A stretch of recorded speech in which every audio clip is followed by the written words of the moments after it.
So a few weeks ago, I did a simple week. Is that what we called a simple weeknight meal? Yep. We did like kind of like what do you do on a Tuesday? What do you do on a Wednesday? When you want extra stuff you got hanging around. You know, few ingredients. You want it to be quick. Today I'm going to show you a steak sandwich that is simple, not a lot going on, but a ton of flavor. Definitely perfect for an easy weeknight meal.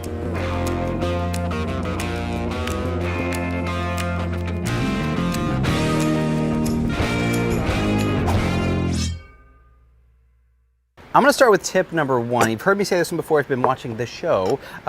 Instead of a thin steak, get a thick steak.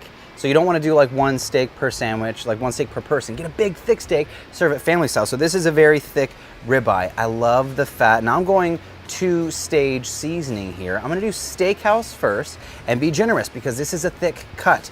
Nice, and I mean, it might look like too much. Does it look like too much to you, CJ? It doesn't look like too much to no, me, bro. because you're a good cook and everyone knows it. Thank you. You're welcome. I'm also going to go with some of the blackened. So this is, it's a really great steak seasoning, but it's the activated charcoal that gives it the color. We're going to get that fantastic char, that Maillard reaction. Now my griddle is set to stun. It's smoking hot. That is what we want because we don't want this to be well done. We want this to be nice and beautiful. Medium rare if you really must. We're gonna cook that down pretty much in its own fat. Add a touch of oil if you want, but if your Blackstone is nice and seasoned, you're not gonna have any issues with this sticking.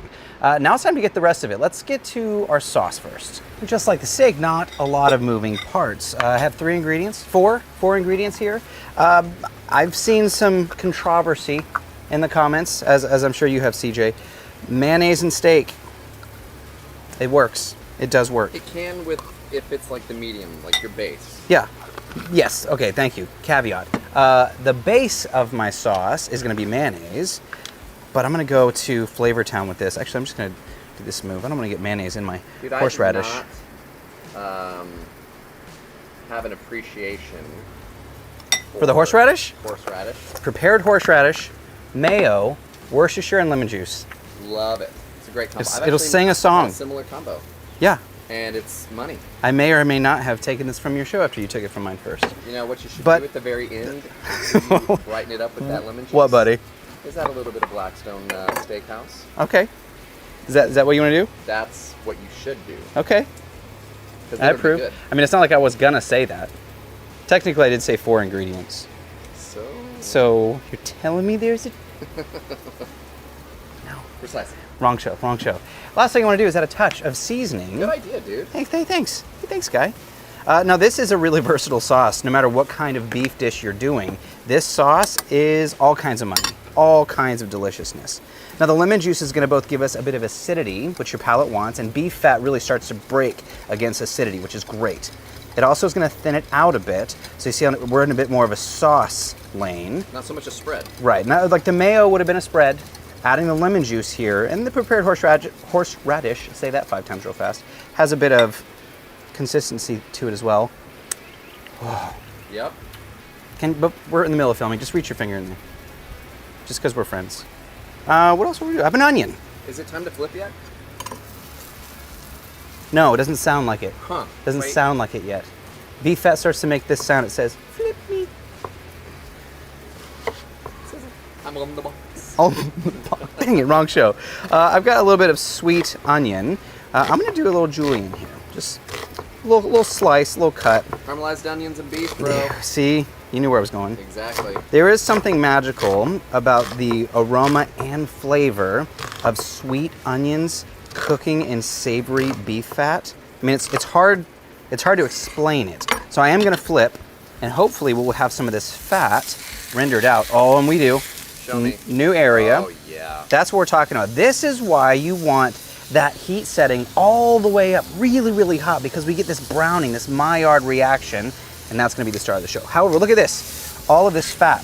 See all this? The co-star. Beef flat, you know, or beef fat. Let's throw our onions right down in that. Now, something else that happens with beef, the protein will leave behind, it'll stick a little bit, and that's called fond. And it's the caramelized proteins, which are loaded with flavor, are still down. Now, I don't typically do this, because I heard CJ complaining about it the other day. Just a touch of water on my onions, not because I want to steam them. A little bit. You saw how little that was? Very little. Very little. Only because I want to bring up, watch, All this stuff from the steak. Those are little bits of seasoning. All the crunchy goodness that was sitting there. That's my seasoning. So I don't even need to season my onions. No oil. Nope. The seasoning and the fat from the steak. Beef fat and that leftover seasoning from the steak.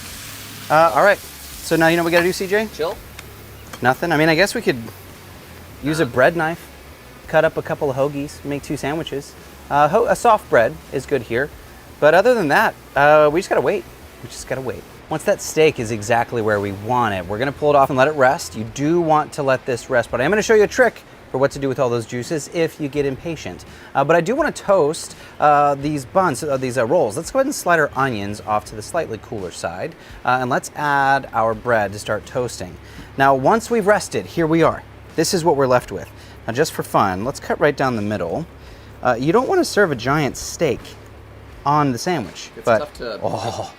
Oh, beauty. See what we're working with here? Seeing it. That's what I'm talking about. This is the magic of cooking a much larger steak versus a tinier steak. But what we're gonna do now is we're gonna cut it up into smaller pieces. Again, don't do it first. CJ, we did a steak tips, bites. what do we call it? Steak bites. Yep. Steak bites video. This is a great technique for that. If you wanted, you could stop right here and have steak bites. But you wouldn't wanna cut up the steak really tiny to begin with, because then you're just gonna have everything overcooked, and that's not bueno. It seems convenient, but you lose in the long run. 100%. This little bit is gorgeous, as is. So cut all of that up.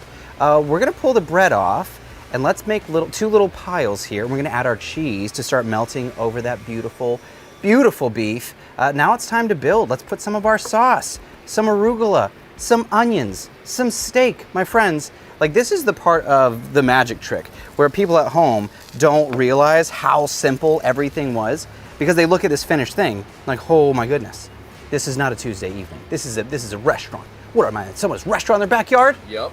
I don't think I mentioned it. Not beard friendly. Oh yeah. Like, this is insane. Well, I mean, okay. I didn't say it was a clean Tuesday night.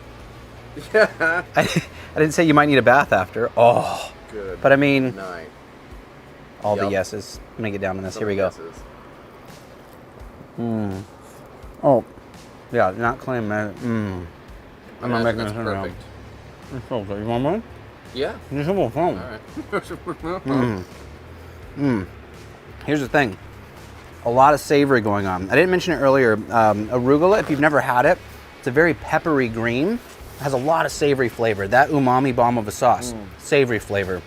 That double seared steak, the Vermont cheddar, it's awesome. It's a perfect combination of So flavors. good, so good. Hey, and you finally get to eat on my show. Yeah. Here, you want to clean your Yeah. hands up before you grab a camera? Yeah. There you go. There?